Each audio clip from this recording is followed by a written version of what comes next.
Hola, yo soy el doctor Alejandro Corbalán y hoy día les vamos a presentar nuestro seminario a cargo de Víctor Aedo.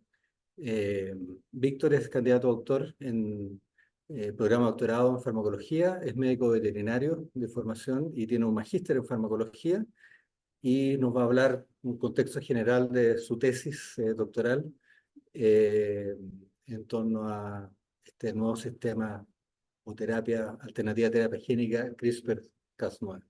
Víctor.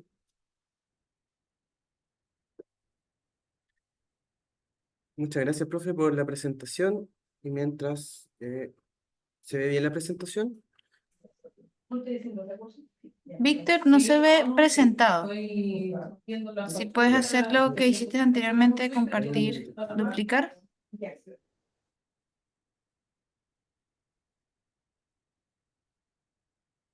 Ahí, Perfecto, ahí sí. ahí sí.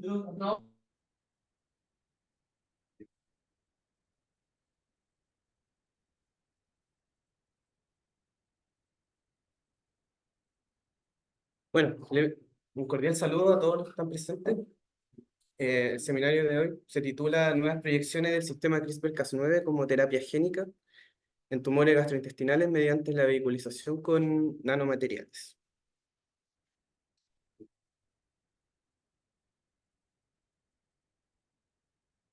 Bueno, para comenzar, es importante señalar que los tumores gastrointestinales, ¿no es cierto?, están dentro del top 10, ¿ya? Principalmente en cuanto a incidencia y a mortalidad. Ahora, a nivel mundial y dentro, en Chile, el cáncer de estómago, cáncer gástrico, tiene una relevante importancia. Esto, bueno, se traduce en aproximadamente 1 millón de muertes anuales a causa de esta enfermedad.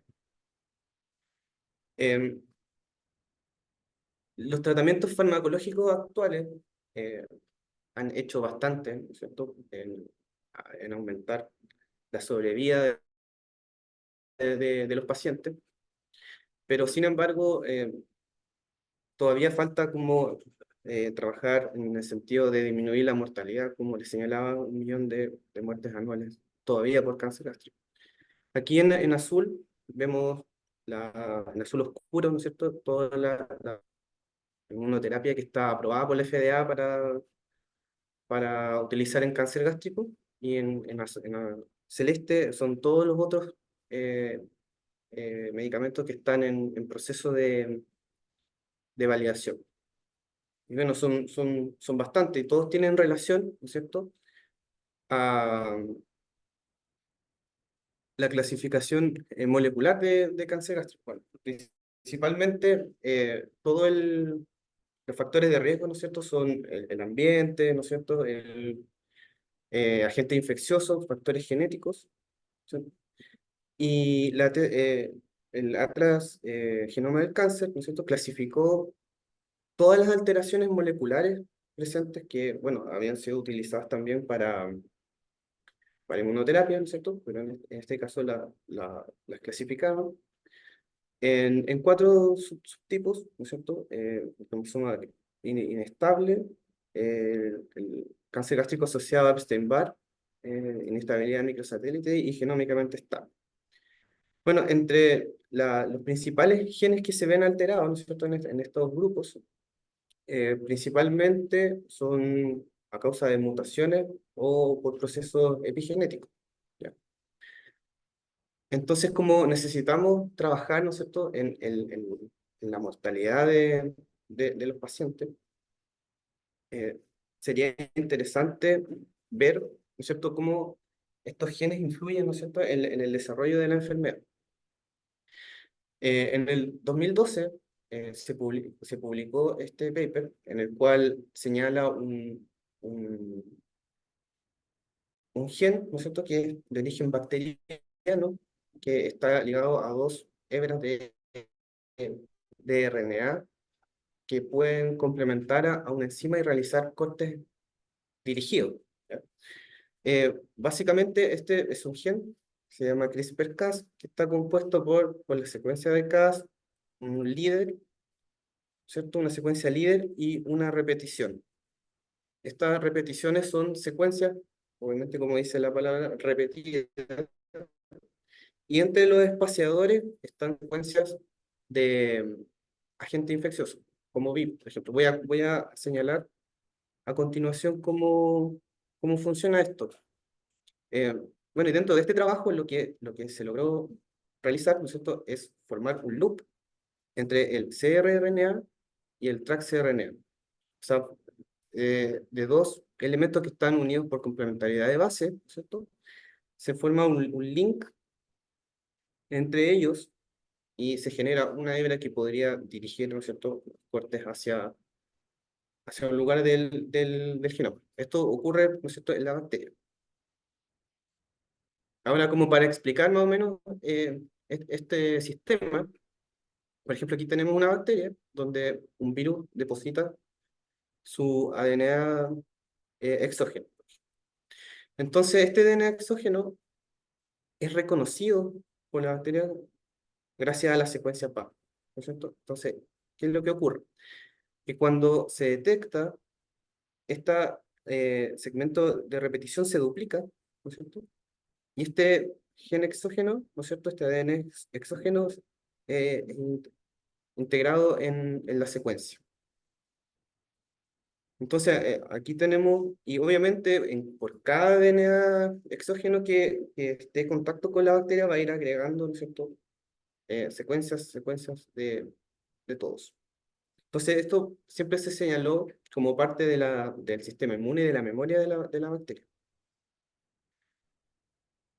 Bueno, para explicar más o menos cómo cuando ocurre a continuación, ¿no es cierto?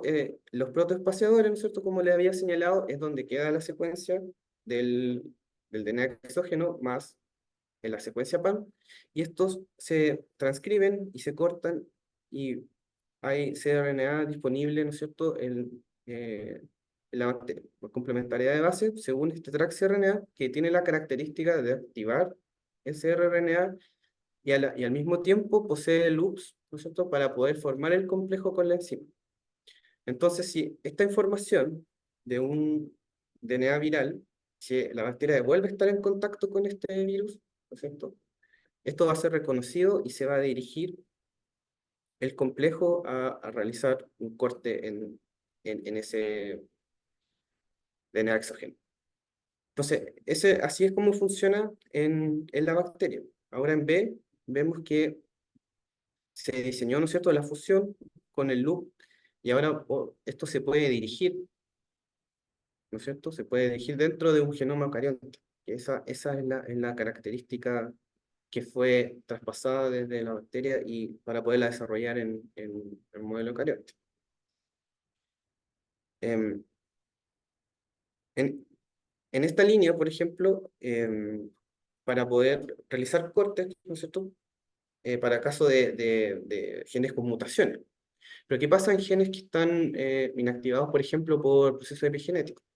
Bueno, existe una variante que está asociada a TCAS9, que básicamente en los sitios catalíticos de corte de la enzima se agrega un factor de transcripción que es altamente inducible.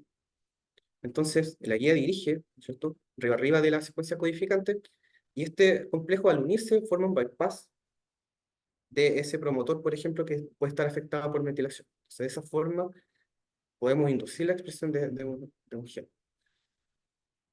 En B podemos ver que es el complejo SAM, que esto fue un sistema que se agregó y consiste en que esta guía posee estos aptámeros. Esta guía es más larga, ¿ya?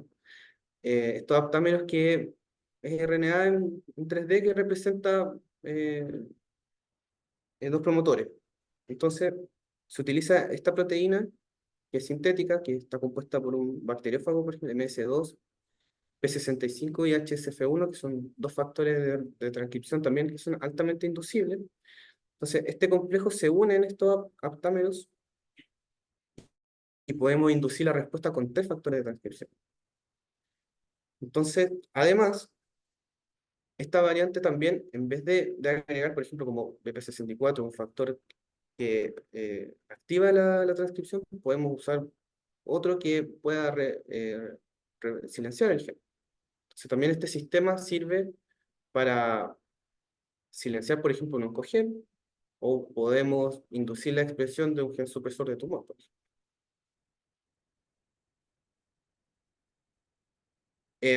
Este sistema, eh, bueno, fue en el año 2020 Premio Nobel de Química, ¿no es cierto? El sistema CRISPR, y se empezó a utilizar ampliamente en los laboratorios. Incluso, por ejemplo, en este caso se indujo la expresión de un gen metilado como R', que es supresor de tumor, al ver la sobreexpresión, ¿no es cierto? Y incluso hubo cambios en el fenotipo, disminuyendo la proliferación de las células de cáncer gástrico.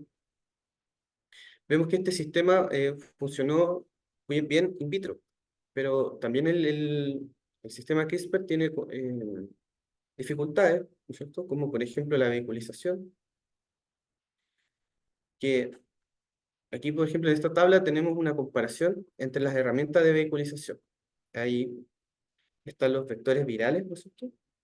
Y sistemas no virales asociados a partículas orgánicas e inorgánicas. Entonces aquí podemos ver, por ejemplo, dentro de las características, la eficiencia, la síntesis y modificación, la inmunogenicidad y el tamaño. En este caso, los vectores compuestos por nanopartículas inorgánicas pueden ser eh, adaptados, ¿no es cierto?, para mejorar la eficiencia, son fáciles de incorporar elementos, ¿ya? La inmunogenicidad también puede ser controlada, también como el tamaño. A diferencia de las otras opciones, que también tienen sus limitantes, ¿ya? En cuanto a la eficiencia, la inmunogenicidad.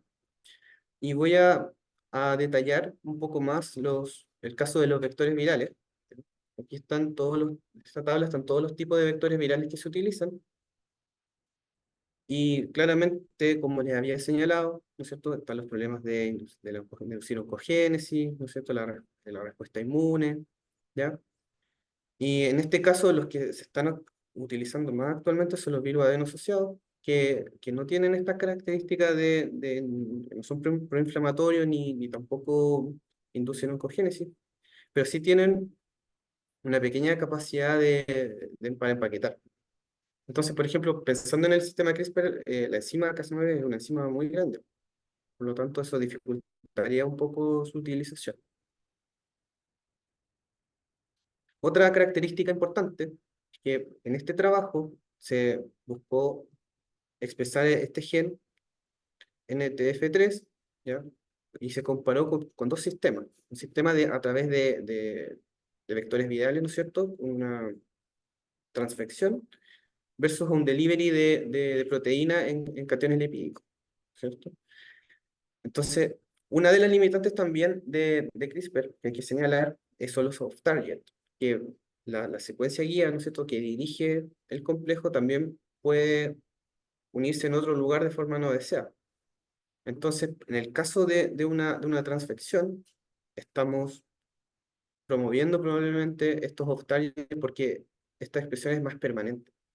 Sin embargo, en el sistema de delivery de proteína hay un aumento de la expresión, pero luego los componentes pasan por un proceso de eliminación que básicamente es lo que buscamos, que producir el efecto y luego que el fármaco sea eliminado, por ejemplo. Dentro de los grupos de nanopartículas inorgánicas, por ejemplo, están las nanopartículas de oro, ¿ya?, que tienen sus características físico-químicas, las hacen ser muy utilizadas actualmente, ¿cierto? Porque son fáciles para trabajar, ya se pueden conjugar con elementos como péptidos, proteínas, DNA, puede variar el tamaño, la forma, ¿ya? Y están dentro de lo que llamamos el concepto de teranosis, ¿cierto?, que se han utilizado para el diagnóstico y para la terapia de distintas enfermedades, como por ejemplo el cáncer, el Alzheimer, entre otros. Bueno, en esta tabla, ¿no es cierto?, les muestro ensayos clínicos que se están utilizando nanopartículas. Por lo tanto, también son una herramienta que se están utilizando bastante. Eh, de hecho, todos estos trabajos son a partir de 5 años, a lo más. Este trabajo hace un match, ¿no es cierto?, entre el sistema CRISPR y las nanopartículas de oro. Ellos construyeron un nanosistema, ¿ya?, que está compuedo por nanopartículas de 15 nanómetros, luego por un DNA tiolado que permite la unión de un DNA donor. Un DNA donor es una secuencia de DNA que contiene la secuencia correcta del gen que se quiere reparar. Entonces, por afinidad, se une el complejo de la enzima y de la guía, y esto va recubierto por una combinación de polímeros que básicamente uno de ellos tiene la función de permitir la endocitosis a nivel de la célula, y el otro la disrupción endosomal y la liberación del complejo más el DNA donor al citosol. Y esto a través, ¿no es cierto?, de la enzima, una señal de localización nuclear, puede ingresar al núcleo, a través de la guía, ¿no es cierto?, dirigir el complejo, realizar el corte, y luego se agrega la secuencia correcta en el gen. Entonces, ellos demostraron esto in vivo e in vitro, ¿no es cierto?, en, en cultivo primario, ¿no es cierto? Utilizaron una línea que tiene el gen mutado, ¿no es cierto? Y aquí vemos, por ejemplo, este es el wild type de distrofina. Distrofina es una mutación que genera alteraciones en la célula muscular, ¿ya? Entonces aquí vemos el wild type, ¿no es cierto? Y aquí vemos el control del cultivo primario mutado, y aquí vemos las tres réplicas, ¿no es cierto?, la utilización de este sistema de CRISPR, donde vemos la reactivación del gen. También se vio a nivel in vitro que no hay toxicidad en comparación con los otros elementos que permiten introducir, ¿no es cierto?, material genético a la célula. También, como le decía en vivo, estos ratones poseen una mutación en distrofina, ¿ya? Y aquí vemos el control, ¿no es cierto? Y el control el ratón con la mutación. Entonces aquí vemos un scramble, ¿no es cierto?, que es una guía que en este caso tiene una secuencia que no se une a ningún lugar. Y aquí vemos en azul, por ejemplo, que el daño es bastante similar. Y sin embargo, después de la utilización del sistema CRISPR-Gold, vemos que hay una recuperación de las células musculares. Por lo tanto, este trabajo da un pie interesante, ¿no es cierto?, para utilizar esta combinación. Otro punto importante que le había señalado, ¿no es cierto?, como limitaciones de CRISPR, ¿no es cierto?, era la vehiculización, ¿no es cierto?, que hablamos, el targeting, que también es importante. Por ejemplo, en este trabajo vemos que se utiliza un aptámero, ¿no es cierto?, AS1411, que tiene la característica de poder unirse a un receptor de la célula AGS, que es de la célula más importante, la línea celular más importante, ampliamente utilizada en cáncer gástrico. Y esto, bueno, en este caso, en este trabajo, ¿no es cierto?, esta nanopartícula iba cargada con este aptámero más doxorubicina. Entonces, lo que hace es que a través de un láser se genera la liberación de la doxorubicina, ¿ya? Pero ya está documentado, por ejemplo, un elemento de targeting para poder utilizar en cáncer gástrico. Bueno, en esta tabla hay varios también estudios de nanopartículas y CRISPR en vivo, ¿ya? Porque también se están utilizando bastante actualmente. Bueno, el 8 de diciembre, ¿no es cierto?, del 2023, ocurrió un hito bastante importante en el tema de CRISPR, porque la FDA aprueba a Casgevy, ¿no es cierto?, como el primer medicamento para la utilización en humanos que logró aprobar, ¿no es cierto?, llegar a la fase 3 de los ensayos clínicos, ¿ya? les voy a señalar sobre el Casgevy, pero también es importante señalar que este sistema también es utilizado en otras enfermedades, por ejemplo en cáncer, en enfermedades cardiovasculares, en VIH, en los cuales hay ensayos que están cursándose, otros lamentablemente se han detenido, pero está todavía hay varios que están andando. Por lo tanto, hay también más esperanza de que se pueda desarrollar más medicamentos para poder tratar, sobre todo, bueno, en este tema, lo que estamos hablando hoy día de cáncer, pero también las otras enfermedades. Bueno, básicamente, Casgevy, la característica que tiene es que sirve para tratar la enfermedad de células calciformes, ¿no es cierto? Y beta-talasemia, esto que es el TDT y SCD. ¿Cómo ocurre esto? Lo que pasa es que la hemoglobina, ¿no es cierto?, es el componente del eritrocito que permite el transporte de oxígeno. Entonces, existe una hemoglobina fetal, ¿no es cierto?, que está compuesta por los alfa y gamma, ¿no es cierto? Pero luego, después, al momento del nacimiento, esta hemoglobina fetal empieza a disminuir, ¿no es cierto?, y empieza a aumentar la hemoglobina adulta. Y estos pacientes tienen mutaciones en este gen que promueve la hemoglobina beta. Entonces, por lo tanto, esta alteración produce principalmente, bueno, en el caso de la célula falciforme, la hemoglobina toma una forma de bastón, por ejemplo, y la célula se ve como una media luna, y eso causa hemólisis principalmente y anemia. Y en el caso de beta-talasemia, en el caso grave donde el paciente necesita transfusión de sangre, no hay producción de esta hemoglobina de adulto. Entonces, este cambio, ¿no es cierto?, desde la hemoglobina fetal hacia la hemoglobina de adulto está regulado, ¿no es cierto?, por este gen. Entonces, lo que se hace, ¿no es cierto?, en este caso, se toman células de la médula ósea del paciente, se extraen, ¿cierto? Y luego se someten a el sistema CRISPR, ¿no es cierto?, que está dirigido a hacer un corte en este enhancer, ¿no es cierto?, que evita la expresión de este gen. Entonces, no hay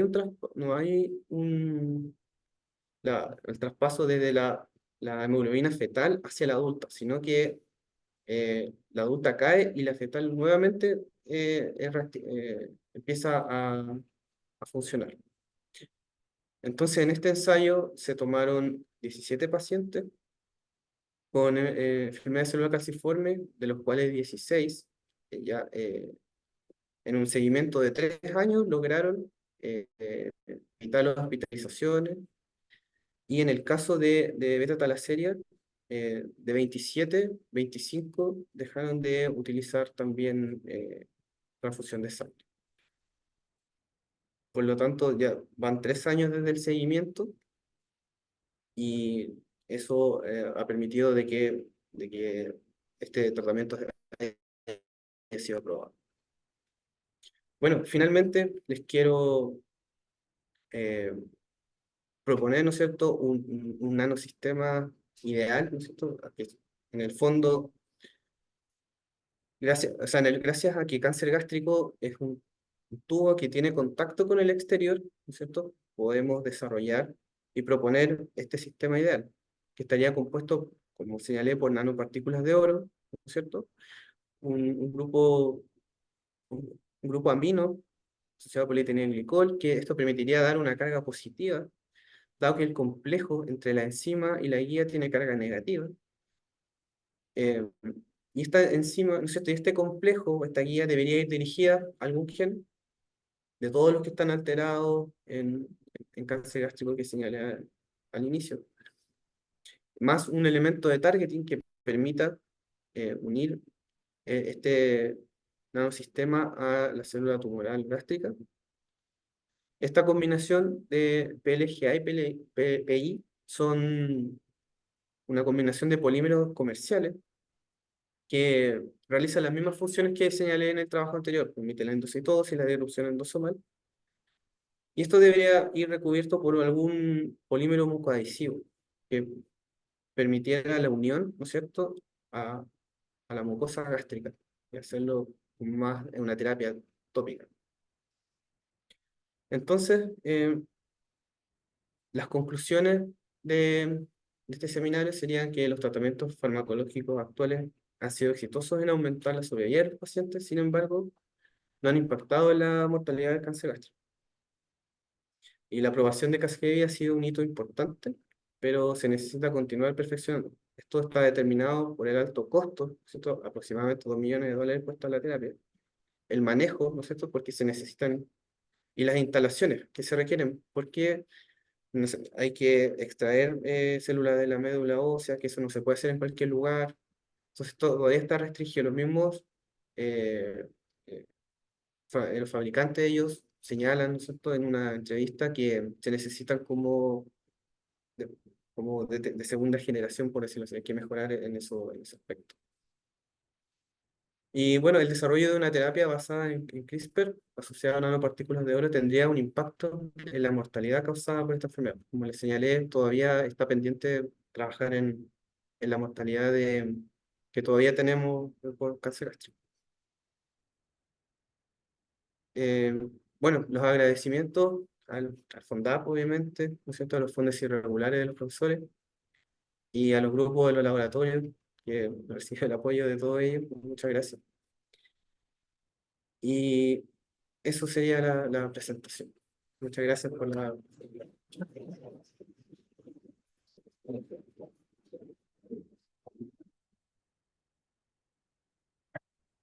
Bueno, gracias, Víctor, por tu presentación.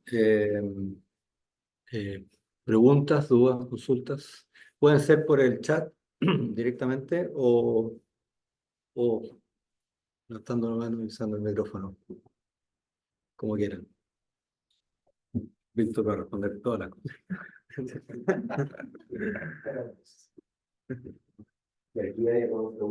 Adelante, Roberto. Gracias. Gracias, Víctor, por la presentación. Interesante. Una consulta.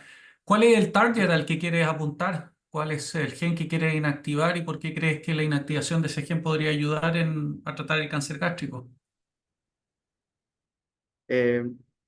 Bueno, es interesante su pregunta porque, de hecho, estoy trabajando en uno de ellos, pero lamentablemente para esta presentación, pero afortunadamente para mí, la tesis está en un proceso de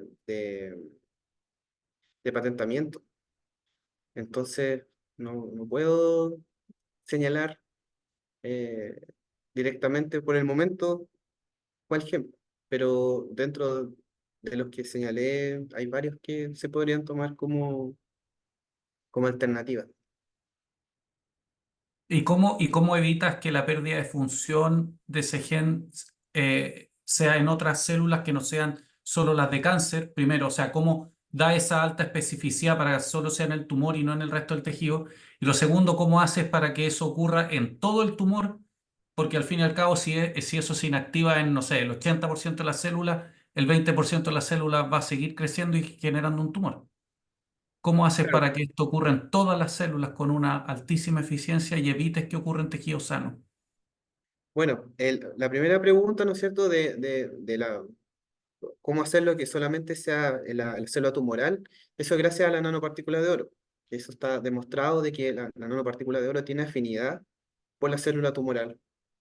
Entonces, es como además un elemento de targeting que podemos dirigir hacia los tumores. Eso está demostrado en modelos en vivo en el laboratorio.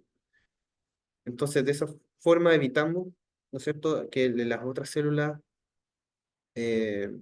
hacer la modificación génica. Esa es la primera. Y la segunda pregunta, si me la puede repetir. Supongamos que sea realmente solo específico para el tejido tumoral y entra en el 80% de las células. ¿Qué va a pasar con el 20% en donde no se va a modificar? ¿El tumor va a Bueno, volver a crecer? Bueno, también es una buena pregunta porque lo interesante de la nanopartícula de oro es que es altamente compatible con otros elementos. O sea, no necesariamente podemos dirigir a un solo target. Yo creo que el futuro de esto es agregar más target. Por ejemplo, otro gen, o sea, dos genes, o por ejemplo, en una terapia, por ejemplo, combinarlo en el fondo. No creo que solo con un gen logremos eliminar al 100% de las células tumorales. Porque obviamente, como señalé en las clasificaciones de los subtipos, hay distintos genes que están activados o apagados en distintos tipos de cáncer. Entonces es difícil buscar como un target universal en el fondo.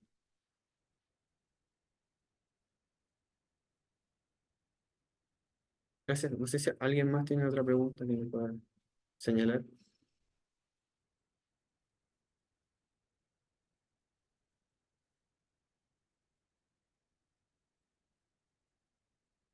Una pregunta.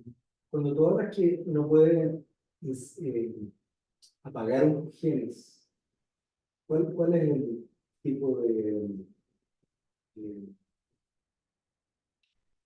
vector que usted usa, así como el BP64 para inducir la expresión? ¿Cuáles son los vectores que se usan para apagar la expresión? Usted se refiere como, por ejemplo, un factor de transcripción. Claro. ¿Cuál se podría utilizar? Claro. Eh, dentro de la vía de señalización, por ejemplo, de caderina, por ejemplo, voy a dar un ejemplo, tiene represores directos que se unen con CEP1, por ejemplo, que se unen directamente al promotor. Entonces, por ejemplo, podría utilizar del gen que usted quiere apagar, por ejemplo, buscar algún represor y ese agregarlo en la enzima, en el fondo. Y eso generaría un silenciamiento del gen. Por eso te requiere conocer la biología de esa regulación que funciona. Exactamente. Y tiene que haber ciertas condiciones.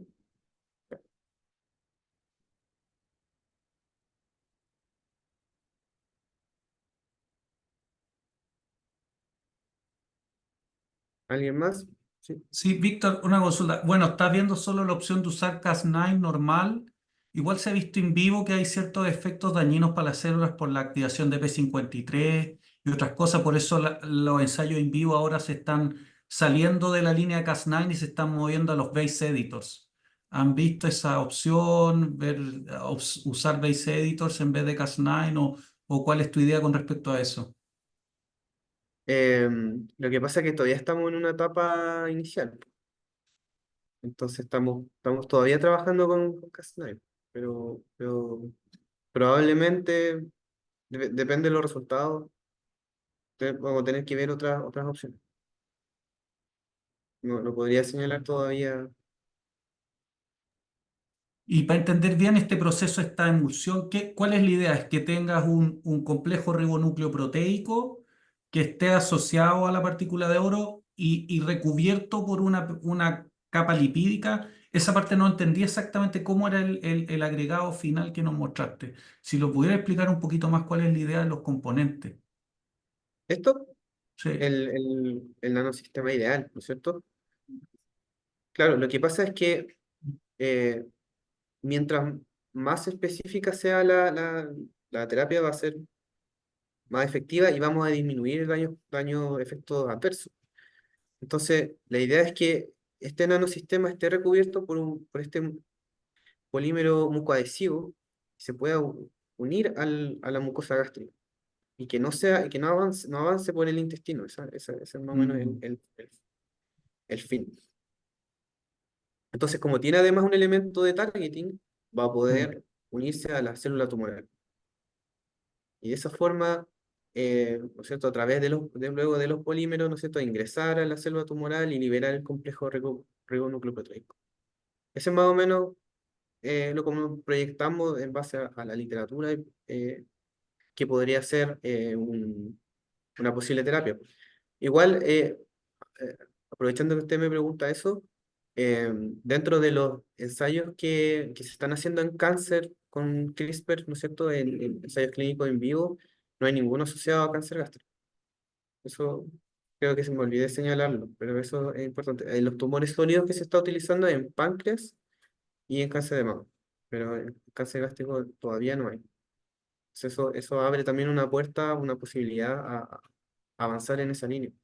Víctor, ¿y cuál va a ser tu modelo in vivo para proveer esto? Bueno, yo creo que, bueno, debería pasar por un organoide primero. Creo que un organoide sería una primera opción. Un organoide, por ejemplo, que exprese, que tenga alterado el gen que yo voy a trabajar. Que no lo puedo mencionar, pero casi, pero no lo puedo mencionar. Entonces, no, pero ese podría ser un modelo, por ejemplo. Víctor, una pregunta. ¿Tú sabes cuál es el vehículo que se utiliza en el estudio clínico? Perdón, en el que fue aprobado por la FDA. Em,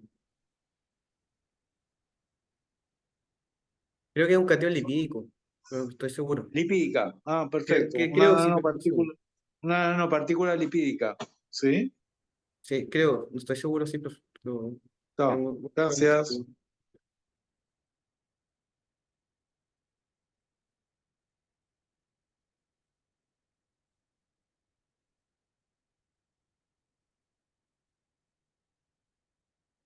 no sé si alguien más tenga alguna otra pregunta.